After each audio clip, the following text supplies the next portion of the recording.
Well, after a bombastic triple header featuring overtakes, drama, collisions and that record-breaking victory for Lewis Hamilton, a week off sees us now return to racing at the Hungaroring for the Hungarian Grand Prix, and with it one of those circuits that's one of the most technical and tyre shredding on the calendar.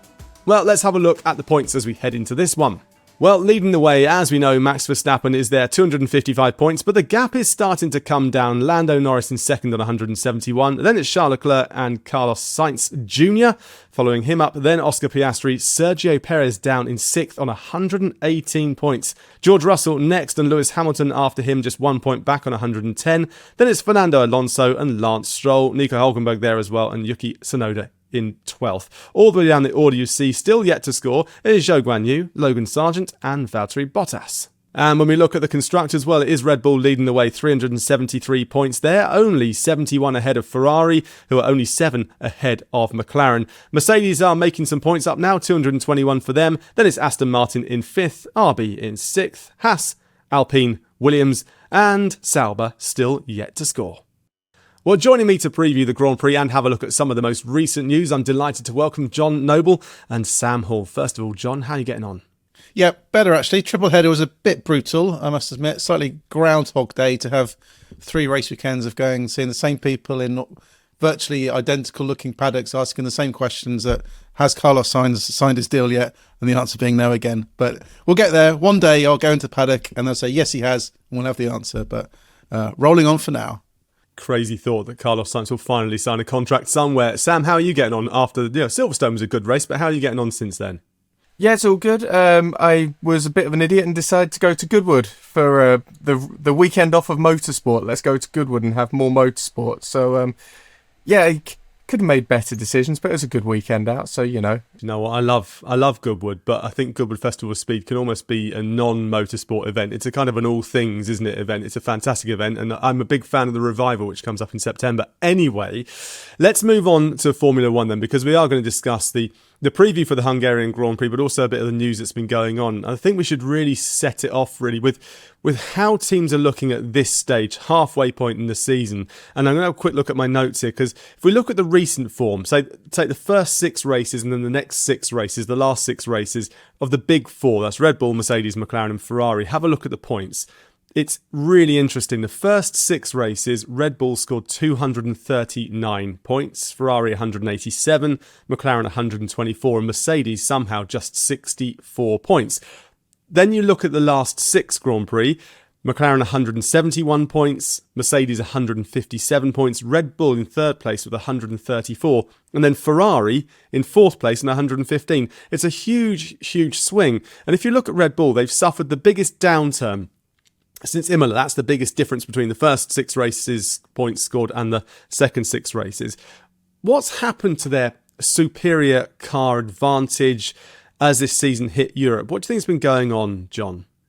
I think there's 2 factors at play here. First is Checo Perez. I think you have to look at his lack of contribution to the points. I think I'm correct, but this is off the top of my head, so probably if I'm wrong, people will comment on this. But I think it's 15 points from the last 6 races. I think that's the stats, which isn't good enough for a team like Red Bull. It's why his future's been put in question marks. He needs to contribute more. Christian Horner said it's unsustainable to carry on.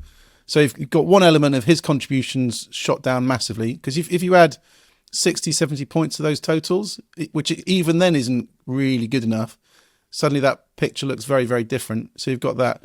But then you've also got to look at the progress of the other teams, or not in the case of Ferrari. So McLaren made that step in Miami. Obviously, Lando won that race. Those developments have lifted that car to arguably be the consistently fastest we've seen for the past few races.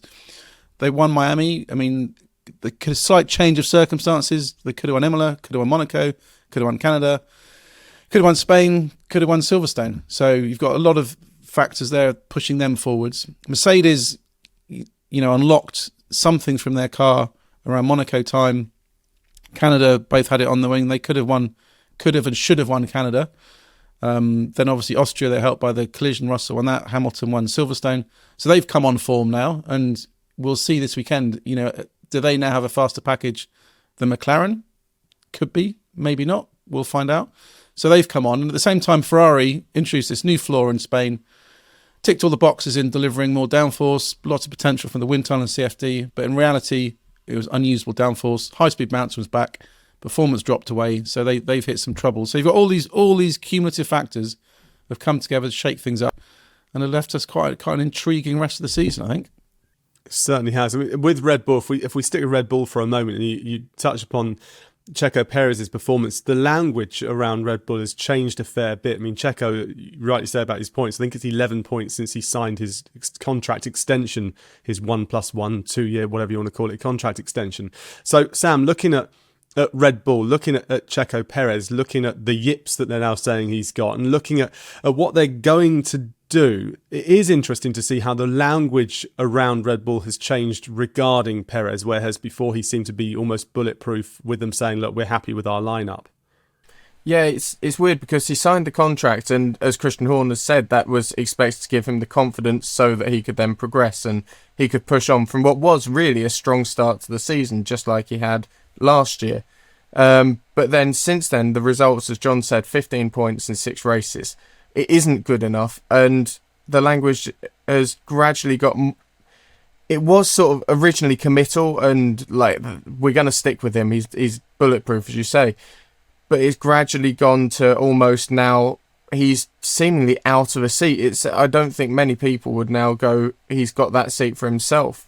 So it's a very weird position that they're in that we now have this hold up again in the driver market when we thought things were just about sorted, and now we've got this cork in the bottle of Perez in arguably the best seat going, where we don't know who's going to go. There could Carlos Sainz be a last minute replacement in there? I don't think so personally, because you've got the issues with Sainz Senior and Verstappen Senior. And there's not a dearth of talent in the Red Bull pool at the moment that you could argue is ready for F1, aside from the seemingly obvious of Liam Lawson. But do you put him in RB first, or do you put him in Red Bull? It's a very difficult question that they're going to have to find an answer to. If we look at upgrades and things as well, John, I mean, what are Red Bull doing upgrades-wise to try to kick themselves on? Or do they not really need to do much? Is it just a case of things will fall when the circuits on the calendar suddenly come back to them? Is it something like that? No, I think they do need upgrades. I think they're pushing on. There's a bit of intrigue at Silverstone because they bought this new floor that Verstappen trashed in qualifying and had to kind of put the spare on the car. Now, Helmut Marko said on Saturday, I think he said to Sky Germany, it was worth, it was 6 downforce points, which was 0.05 seconds. Because they're trying to compare it to, Verstappen losing 100 points of downforce when he ran off at Copse. So if that was correct, and that shows quite an intriguing kind of ceiling of development on the car, but shows how much stuff's trailing off. So I asked Christian Horner this on Sunday night, saying that, is this a sign, these 6 points of downforce you've gained, that, developments are levelling off and you're struggling to find gains? And he disputed the 6 was correct. He said, how would Helmut Marko know? I did suggest that he actually worked for the team and was their motorsport advisor, but it was given short shrift. So I think they do need to keep pushing on. We've seen them focus a lot on kind of, say, less obvious areas like cooling vents and all this sort of thing, which seem really, I think I wrote a piece a few weeks ago, really boring upgrades in terms of it was a great piece, by the way. It wasn't a boring piece. Just going to put that out there very quickly.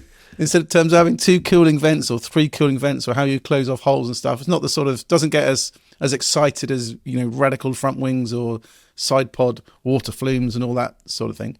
But as Paul Monaghan, the chief engineer, said, it's really critical if you can minimise, it's hot swirling air coming out from the engine and affecting the diffuser, rear wing, etc. There's a lot of performance to be had. So I think they are pushing on. I think they need some steps. And I think they've realised there's only a contribution of Max Verstappen's driving brilliance and a team that's pretty kind of bulletproof in terms of not making strategic errors or pit stop errors in races. And if you look at Austria, for example, the whole event was turned and Lando got himself into a position to challenge Max, which triggered the set of circumstances at the end of the collision by a rare botched pit stop from Red Bull. And the fact, circumstances outside of Red Bull's control, it clouded over, the track temperature dropped, the hard tyre wasn't any good. They'd pinned their weekend on having the advantage of the new hard for the race, had to go to a used medium, and it was kind of his fate was sealed at that point. So they need pushing on. They know they need a quicker car, and I'm sure we're going to rock up one Thursday or Friday morning at a race, and there'll be some very different parts on it. Will a part be a different driver? Now, just going to this question that Sam just brought up as well about Liam Lawson. He did that test, didn't he, at Silverstone? 200 kilometres was what he could do for the filming day. Timing is always interesting with these things. I know it was in the diary for quite some time, but is Liam Lawson a likely replacement for Sergio Perez? And is Sergio Perez likely to be replaced this current season, John? I think it all depends on how Checo does these next two races. I think the pressure's been made pretty clear to him that the situation isn't good enough. The situation needs to change.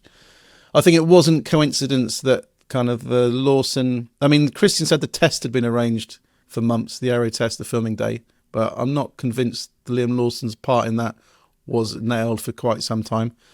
But I think it was fairly obvious that news came out on a weekend just as a bit of a G-up to Checo to say, you need to pull your finger out, do something better. So then, of course, when he binned it in qualifying, worst possible thing he could have done, another non-score weekend.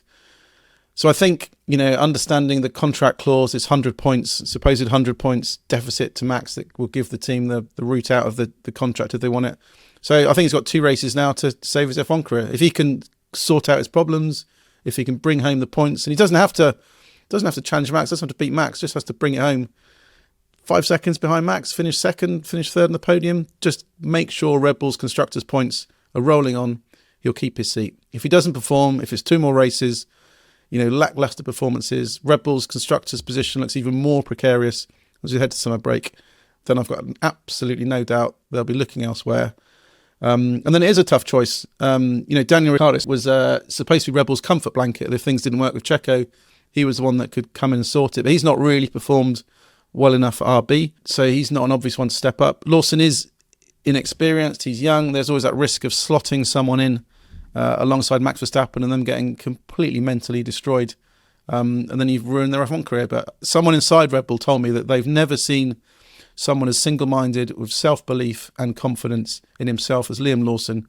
So if anyone is able to cope with the pressures that could come from Max Verstappen and deliver more, then I think Lawson's probably their number one choice. Going to move this on, but before I do, very quickly, Sam, on this 100 points clause that's in his contract, as John says there very nicely, that if there's 100 points as the gap for the clause, if he finishes behind Max Verstappen, he's more than 100 points behind him right now, so he's clearly not going to make up unless something bizarre happens to Max Verstappen. He's not going to bring that gap down to 100 points. But is it just signs that Red Bull need, that he's turned this corner and he's now getting low podiums, 4th places, that sort of thing? I think if he might get a stay of execution if he's on the podium, as you say, because that is showing that he is there or thereabouts. But it depends on how far he is behind Max as well. If he's 30 seconds off of Max but still on the podium, is that really an improvement? Because really that just says the other teams have had an off day that are in there as well. So I think he has a lot to prove, and I do agree with John that Lawson is really the driver that you would put in that car next to Max, because what's he got to lose? Lawson essentially has a free hit for the rest of the season. I can't imagine he would be worse than Perez has been of late. It would not surprise me if we arrive back from the summer break and we see Liam Lawson in that car. Sounds like it's almost stacked against Sergio Perez now to retain that seat. But, it's going to be an interesting watch. I'm not a big fan of watching somebody suffer as much as he is, because you think mentally he must be going through the ringer the whole time. And I don't like that. I know it's sport and that's the way it is. It's the way of the world. He gets paid very handsomely for what he does. But there's something about it. I think, you just kind of somehow need to ease off him a little bit. And maybe Liam Lawson stepping in the car for a bit would help, or maybe it'd ramp up the pressure. Maybe you need to get Ricciardo or Tsunoda in, so that Perez could drop down into RB. Who knows what's going to happen, but it's very, very tricky. What about McLaren then? Zach Brown has said that they are now ready to go toe-to-toe with Red Bull in this championship fight. But are they at McLaren, which is, I always say this, but just up the road from me, I pass them pretty much every day. Are they really ready for a championship fight, John? I think they've got the car. I think the car's ready. I think what the experience they're going through at the moment is kind of learning how to win again. And I think they've been thrust this year into a totally different area where when you're fighting for 4th and 5th and 6th places and potential podiums, you pit one lap too late on a changeable race, your strategy's slightly out. No one particularly notices. It falls under the radar. Team can go home quietly, analyse it, back at the factory, and you come back in. When you're fighting for wins, everything's much more in the spotlight. The detail that we all pour into to analyse where races are won and lost and the small contributing factors. There's so much more intense focus in every single decision you made. And I think, this run of races they could have won. I think a lot of them it's just not down to what I'd call obvious mistakes on the day, but it's just, strategy decisions that are made, and sometimes they go your way, sometimes they don't. There's an element of luck in it. There's an element of, consideration and the information that you're accessing at the time needed to be better for these things to happen. But I think, you rerun those races again with the same decisions from McLaren, and equally they could have won 3, they could have won 5, they could have won none. So this is just the way of Formula 1.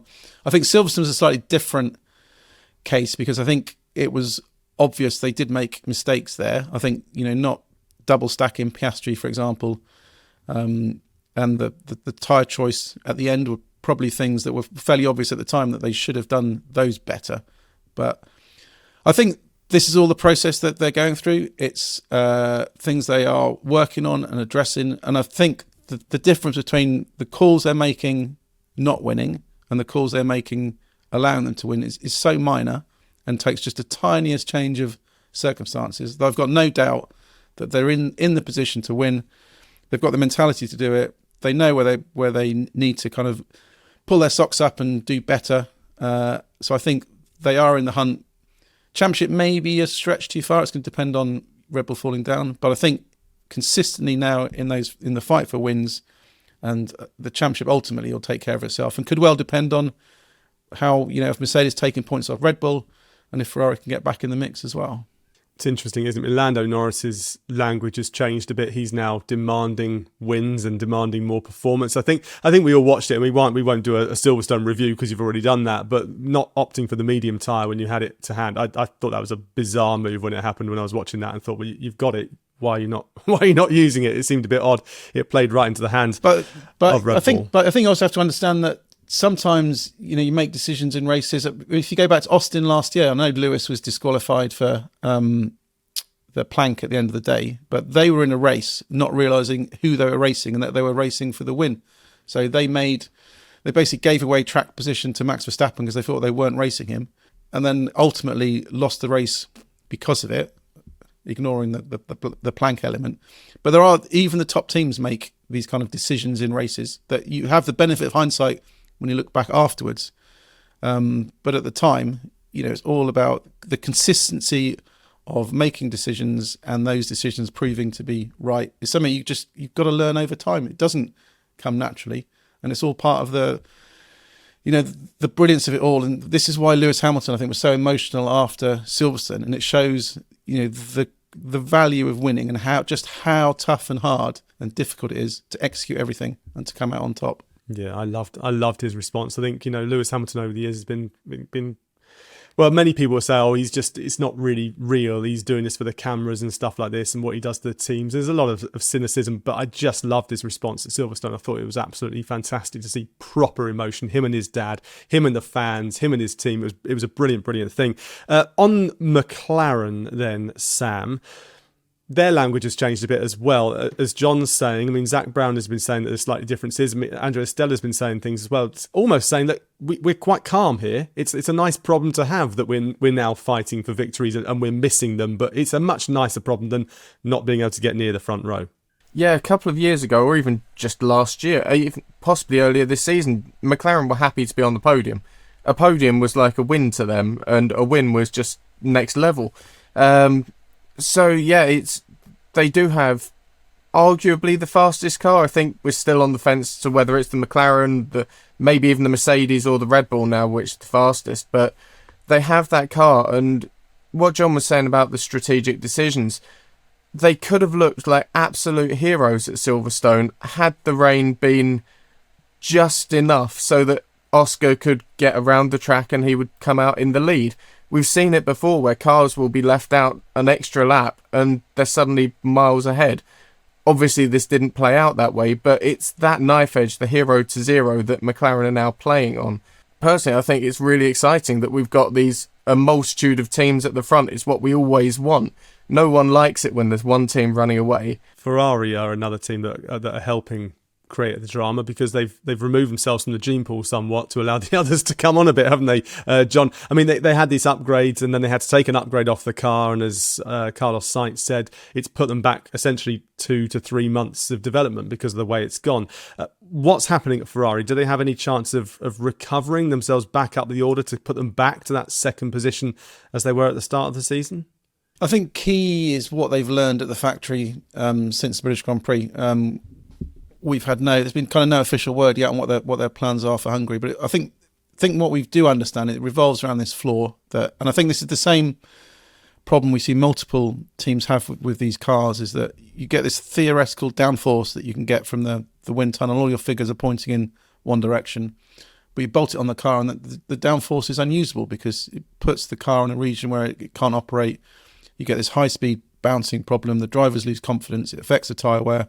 And it's just this kind of vicious circle where performance drops away. But then the key is trying to work out, where is this disconnect between what the factory's saying and what can be unleashed on track. And I think this is the element of success in these regulations. When you see the progress that McLaren has made with that car, once it understood what was needed, every step has been an improvement. It's chipping away and progressing. Mercedes seems to have found that kind of magic spark as well. It's now worked out what needs to be done. It's pushing on the upgrades. It's doing everything's pushing it forwards. And Ferrari have hit this problem. And I think James Allison, when he gave those quite funny quotes in Canada talking about the Red Bull downgrade issue, he said the problem for any team is that if you bring an update to a car and it doesn't work, then everything freezes because you need to understand what's gone wrong. Suddenly you have to start questioning all your tools and your elements. You're not sure if work that's already in progress, is it putting you down the wrong path as well? So the consequences can be massive. This is why Carlos has talked about it being 2 or 3 months potential they could lose. So I think key is understanding, have they gone back to the factory, found the cause of the problem, worked out what it is, and remedial action is taken and they can sort it? Or are they still confused about what's gone wrong, confused about how to get the best out of it? And I think maybe the clearest indication will be what they do in Hungary. If they stick with a new floor, they've probably got answers. If they go back to the old floor, then there's probably a reset. And if they do a back-to-back comparison and split across the cars, they still have no answers, and that could be an even worse scenario. So, all eyes on what kind of they say and we see Thursday, Friday. That's been an alarming step back for them over the last few Grand Prix. It's very typical Ferrari, isn't it? They show glimmers of promise and then they snatched defeat from the jaws of success. How many times have we said that over the years, or witnessed that over the years with Ferrari? Just staying on Ferrari for a second, Sam, we know that it's pulled them back a fair bit. Are they in the position as a team with what they've got, with the tools, with the upheaval of not having having their second driver sorted out, but not having the second driver in the car being able to test, being Lewis Hamilton, of course, for 2025? Because essentially Carlos Sainz is now going to be out the picture when it comes down to testing and development. Yeah, it's not going to help them. I don't think Carlos will be frozen out as much as he could be, especially where there's only one more year of development on these cars. So I don't think he'll be frozen out as he could be, but it won't help them. Charles will have to do a lot of the donkey work. But don't forget they've got their simulator drivers as well, who can also, so that it's hardly like they're starved of driving talent or potential to be testing this. As John says, it will be interesting to see how many answers they found going to Hungary, because obviously then we're into the shutdown period pretty quickly after that. So they will want to have answers by at the latest Monza, which, thinking an actual time that they could be spending working, there's not a lot of time to find these answers and get developments before their home race. So the clock really is ticking on Ferrari, and we'll get our first indication on how they're doing this weekend. 12 races in, 12 to go. The clock will be ticking on the number of Grand Prix left to turn the corner as well. One team that have turned the corner, or seem to have turned the corner with 2 victories in the last 2 Grand Prix, John, is Mercedes. We saw George Russell. He won by default, didn't he, a couple of rounds ago? Then we saw Lewis Hamilton with a fantastic performance in the weather conditions that were just very exciting. That threw a lot of drama up. But are Mercedes now moving themselves into a position where they can challenge week in, week out? I think that is something we'll understand a lot more after this weekend, because I think you can argue that circumstances have slightly favoured them the last 2 races. I mean, Austria, I think they were 2-3 tenths off still per lap. So, I mean, that win was... They were there, but equally the win was down to Lando and Max colliding. Silverstone, they locked out the front row, and Lewis obviously brilliant in mixed conditions and won. But we know the Mercedes strengths often in cooler conditions. Silverstone, thanks to the glorious British summer, was obviously a weekend that wasn't dominated by a heat wave. So I think we'll see a lot more this weekend in Hungary, which is proper heat wave territory this time of year. So if they can maintain that performance, remember they've been on pole position in Budapest the last 2 years, so the car clearly can perform quite well there. It's kind of speed range of corners, all quite similar, which is an area where Mercedes has been quite good at. If a track has the speed range all being quite similar, then they can nail it, because their problem's been balancing out the low speed performance versus high speed performance. So I think this weekend will define kind of where Mercedes are at. There's upgrades coming, step forward coming. They obviously understand now what they need to make these cars quick. So I'm quite looking forward to seeing how that fight shapes out at the front, because you've got, arguably 3 teams, Red Bull, McLaren, Mercedes, all, nothing to separate them. And Ferrari, if they can sort themselves out, potentially in that mix as well. Be interesting to see if what Toto Wolff says, that it's all clicked. It wasn't one thing that's been the advantage. Things have just sort of clicked. They've understood a bit more what's been going on, a bit of a change in ethos maybe in the way they approach things. You mentioned upgrades. Do you know what the upgrades are that are coming, or what do you suspect? No, I don't, because I think it's also telling about Mercedes' progress is that, I think they made a point recently of saying they wouldn't tell anybody what upgrades they're bringing, because we're into the battle where any information your rivals get can be used to their advantage. So I think it's quite interesting that shows the situation they're in. Because also there's this, we understand there were some suspension changes made in Austria. You see that vanity panel on the nose with the little bump. I asked the team, can you just explain what were there some suspension changes, this little bump, and big smile on their face. No, it's just driver cooling, but clearly it isn't. So clearly they're into the realms now of incremental performance gains that are making the difference, and they don't want their rivals to know, which I think is perhaps an even clearer indication of where Mercedes thinks it is right now. Yeah, digressing somewhat, I remember a race, because I do British GT, I remember a race of British GT and a team clearly ran out of fuel, and I went into their pit. I was in the pit garage when the car crossed the line and then just coughed to a stop, and I saw the reaction of the team, their chairs being thrown around, lots of loud voices being screamed at each other, and they said it was a fuel pump failure. And I said, really? They said, yeah. And I said, that's the line, is it? And they said, yep.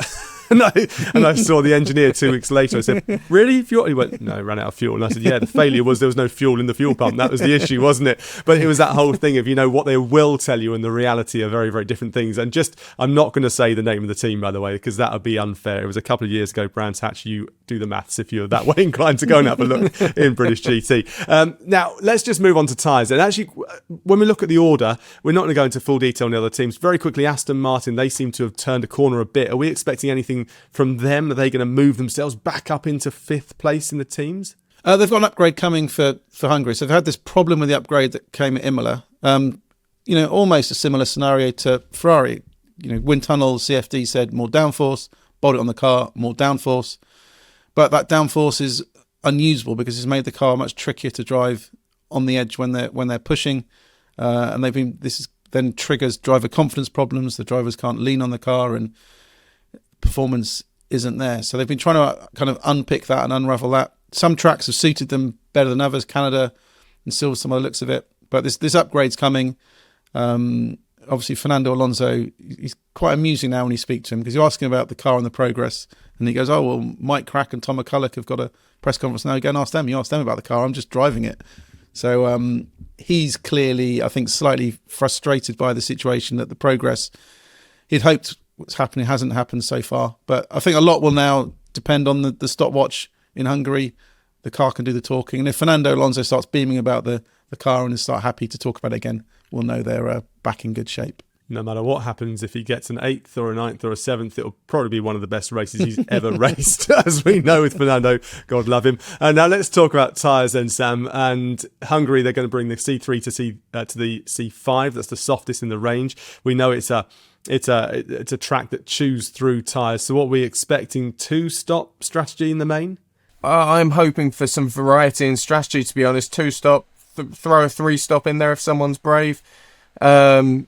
Because if you save the soft tyres and you just go all guns blazing, then you're going to need the 3. But we know that strategy differences make a good race. If everyone has a 2-stop, more or less everyone's going to stop on the same laps or same couple of laps as it is. So you might as well just have the 1-stop. So I'm hoping that we're going to see some variety. You might even see all 3 compounds on the starting grid. Because you get safety cars here as well. So if you're at the back of the grid, bolt on a set of hard tyres and gamble on a safety car so you're at the front quite early on. And the hot weather that's coming as well, that's not going to help the tyres last either. So yeah, I'm hopeful that we're going to get a decent strategic battle here, and we'll see. We've mentioned the teams at the front. We'll see who can actually handle their tyres the best, which... So that could be the deciding factor on this race. With the tyres that are given to them, John, the C3 to C5, and then we look at qualifying, it's really important on these circuits that are hard to overtake, and I think the Hungarian ring falls into that category, doesn't it? It's high tyre wear, it's going to be hot weather, it's a hard to overtake place, so qualifying is going to be key. Does that mean that McLaren have got a pretty decent chance? I think it's going to be fairly similar to perhaps a scenario like we saw at Imola, where between the cars, there isn't much difference of ultimate performance, but it'll be about optimizing that performance, especially in qualifying, because grid position here is absolutely critical. It's a hot track. The softest tyre, is going to struggle over a lap. You've got a mixture of, some high-speed corners, chicanes. You need good traction. So you're going to need to balance out, how aggressive do you push to start the lap? How much do you save things for the end of the lap? How do you kind of balance out the front temps and the rear temps for that qualifying lap? So it's going to be quite critical, and a lot of reliance on the drivers and teams to manage those out laps and the qualifying laps and dial it in properly. So it's going to be especially fascinating seeing who comes out on top. And I think, be one of those, it'd be fascinating on Saturday to, look at those GPS traces and see, which drivers were clever in saving tyres in the first sector. Was that a better approach than attacking early on and facing the consequences in the final sector? And it may well be one there's no perfect answer, and the drivers that thought had executed it perfectly because things had looked that way heading into qualifying, suddenly a plus 5 degree track temp or minus 5 degree track temp, the whole situation changes. But this is what we like Formula One to be. It's about performing and delivering to the absolute best with no certainty of the result until it all unfolds in front of us.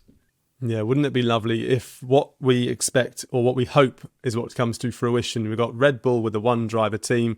We've got McLaren, who seem to be doing all right. Ferrari, who knows what's going on there. And McLaren and Mercedes, that are really good in cold weather. And it's going to be baking hot in Hungary. So who knows what's going to happen. But let's hope that post-race there's smiles on everyone's faces. Gents, as always, thank you very much indeed. Thank you. Thank you. Well, that just about does it for our Hungarian Grand Prix preview. Make sure you leave some comments below about who you think is going to be on the podium. And also make sure you subscribe as well so you stay up to date with all of our videos. Also, while you're there, why not check out our exclusive interview with Gunther Steiner, the former head of Haas. Until next time, though, thanks for watching.